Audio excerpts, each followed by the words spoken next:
Olá, tudo bem? Seja muito bem-vindo, seja muito bem-vinda à nossa 35ª aula de Noções de Direito Pré-ALMG do Aprobar. Continuando na leitura conjunta, eu e vocês, da Constituição do Estado para decodificar aquilo que precisa ser decodificado, né? Então vamos lá, gente, força, ânimo. Bom, nós agora vamos adentrar a um outro título que vai mudar de assunto na Constituição do Estado, que é o título 3 do Estado, capítulo 1, da Organização do Estado, seção Disposições Gerais. Ok? Artigo 6º. São poderes do Estado independentes e harmônicos entre si, o Legislativo, o Executivo e o Judiciário. Parágrafo único. Ressalvados os casos previstos nesta Constituição, é vedado a qualquer dos poderes delegar atribuição e, a quem for investido na função de um deles, exercer a do outro. Então, a Constituição está dizendo o seguinte: existem três poderes, eles são independentes e harmônicos, como a gente já viu, tem funções típicas e atípicas em cada um. E é vedado um poder delegar atribuição a outro, ressalvados os casos previstos na Constituição. A gente já viu um caso clássico que é a da lei delegada. A lei deve ser feita pelo parlamento, pelo poder legislativo. Existe a possibilidade de delegar ao poder executivo e ele mesmo faz, a lei entra em vigor. A gente viu isso em processo legislativo. Cuidado, porque aqui são duas informações importantes. Deixa eu pegar a canetinha, né, gente? Então, ressalvados os casos previstos nessa Constituição, é vedado a qualquer dos poderes delegar a atribuição.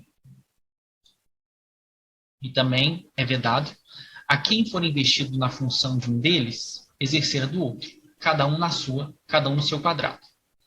Somente naqueles casos em que a Constituição autoriza é que um poder pode exercer a atribuição do outro, ou seja, um poder, nos casos que a Constituição permite, pode delegar a outro, e este outro que for investido vai ter que fazer nos estritos limites, e essas funções são muito bem divididas. Por isso que a Constituição fala: a quem for investido na função de um deles é vedado exercer a função do outro.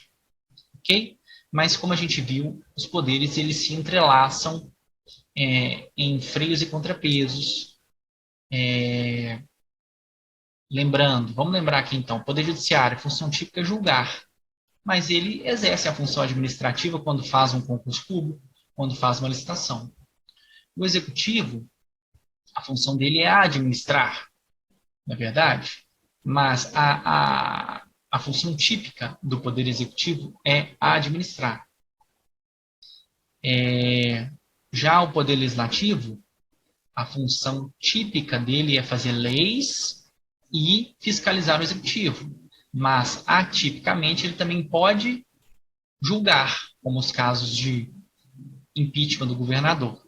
E aproveitando essa situação do Poder Legislativo, eu vou ter que mostrar uma coisinha aqui para vocês para não restar dúvidas, porque teve gente me perguntando: professor, mas a função típica do parlamento é fazer lei. Por que o senhor falou que é típica de fiscalizar? Então, nós vamos ver aqui, olha só, para ilustrar. O Poder Legislativo Estadual é a Assembleia Legislativa e o Poder Legislativo Federal é o Congresso Nacional. E lá é bicameral. Tem a Câmara dos Deputados e o Senado Federal. Olha o que está no site do Senado Federal. O Poder Legislativo Federal é exercido pelo Congresso Nacional, que se compõe de duas casas legislativas, a Câmara dos Deputados e o Senado Federal. Pode-se afirmar assim que o Poder Legislativo Federal é bicameral.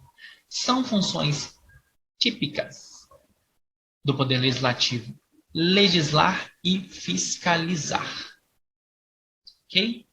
O Poder Legislativo não fiscaliza o Executivo de forma atípica. Ele fiscaliza o Executivo de forma típica. Ok?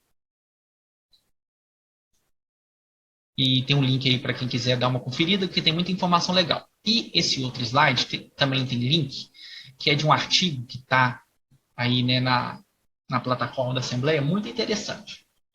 Mas eu tirei esse enxerto aqui. Olha o garoto com a lupinha, tá lá, né, fiscalizando. O papel fiscalizador do parlamento, isso aqui é da Assembleia de Minas, tá, gente? O papel fiscalizador do parlamento é tão importante quanto a função legislativa e manifesta-se de várias formas. A Carta Estadual de 89, seguindo as diretrizes da Constituição da República, trata do controle externo exercido pela Assembleia Legislativa sobre a administração pública e prevê os instrumentos para a efetivação desse controle. Tais normas são pormenorizadas no regimento interno. A função fiscalizadora da Assembleia Legislativa abrange as seguintes medidas: convocação do secretário de Estado, artigo 54, nós vimos na aula 5. Convocação de dirigente da entidade de administração indireta, também está no 54. Convocar o titular de órgão diretamente, 54. Pedido escrito de informações nos parágrafos. Sustação de atos normativos do Executivo que exorbitem o poder regulamentar, decretos, regulamentos. Então, assim, perceba que tão importante quanto a função de fazer leis, a função fiscalizadora da Assembleia Legislativa, que é a função típica, é tão importante quanto fazer leis, é a função fiscalizadora da Assembleia Legislativa, tá? Clica no link lá. Esse artigo aí é bem interessante. Às vezes você pode ir lá, colocar na beirada da cama, antes de dormir, junto com a sua Constituição. Vou dar uma lidinha aqui, porque esse artigo do Calhau, que é consultor aposentado, ele fala sobre as funções do Poder Legislativo. Aí traz a função legislativa, fiscalizadora, função política, função judicante, que é uma função atípica, ok? Beleza? Então tá, vamos ler o artigo de novo? Artigo 6º, são poderes do Estado, independentes e harmônicos entre si, o Legislativo, o Executivo e o Judiciário. Parágrafo único. Ressalvados os casos previstos nesta Constituição, é vedado a qualquer dos poderes delegar a atribuição e, a quem for investido na função de um deles, exercer a do outro. Então, a regra é que não pode delegar, um não pode fazer a função do outro. Somente nos casos ressalvados pela Constituição, e a gente já viu alguns aqui durante o nosso curso.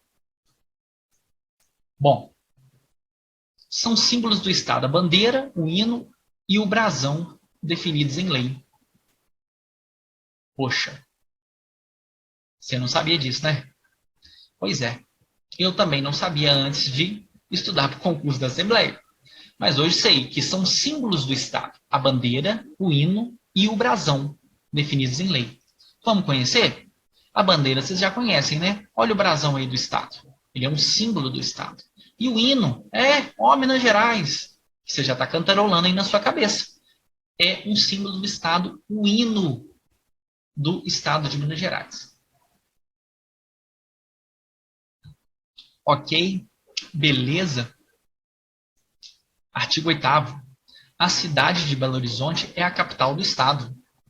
É regra constitucional. Mas aqui vai uma curiosidade. No artigo 256, parágrafo 2º da Constituição do Estado, diz: a capital do Estado será transferida simbolicamente para a cidade de Ouro Preto no dia 21 de abril, para a cidade de Mariana no dia 16 de julho e para a cidade de Matias Cardoso no dia 8 de dezembro. Beleza. Isso cai na prova? Não, gente. Eu só estou mostrando que é uma curiosidade. Porque o artigo 8º que cai na prova, ele é de fácil intelecção. A cidade de Belo Horizonte é a capital do Estado. Ok? Então, se vier na prova falando que é Uberlândia, que é Contagem, que é Betim, você marca errado, por favor. Ok? Gente, como vocês puderam perceber, na aula 35 teve um corte abrupto. Haja vista que daqui para frente, no material original, o microfone acabou a bateria e eu terminei a aula 35 completamente mudo. E, diga-se de passagem, é ridículo ouvir, no caso, ver um vídeo em que apenas a boca se mexe e não se sai nenhum som. Então, vamos continuar daqui. O artigo 9º diz: é reservada ao Estado a competência que não lhe seja vedada pela Constituição da República. O artigo 9º da Constituição do Estado, ele se liga diretamente ao parágrafo 1º do artigo 25 da Constituição da República, que diz: são reservadas aos Estados as competências que não lhes sejam vedadas por esta Constituição. E esta refere-se à Constituição da República. Então, o que acontece? A gente já conversou em aulas anteriores sobre o federalismo brasileiro. Como que a nossa federação se caracteriza? Qual é a maior característica da nossa federação? É essa repartição de competências entre os entes federados, União, Estados, Distrito Federal e municípios. Então, ao Estado, às unidades federativas, aquilo que a Constituição da República não veda, diretamente relacionado à competência estadual. Ou seja, aquilo que a Constituição da República não veda é competência estadual. É a chamada competência legislativa remanescente. A Constituição Federal, então, tem a característica de enumerar aquilo que é dos 3 entes, aquilo que é da União, aquilo que é dos municípios, e aquilo que ela não falar nada, isto é, aquilo que ela for silente, aquilo que ela não vedar, caberá aos estados, ok? Então, você tem que memorizar o artigo 9º com a seguinte ideia: reserva-se ao Estado de Minas Gerais a competência ou as competências que não sejam vedadas pela Constituição da República Federativa do Brasil, ok?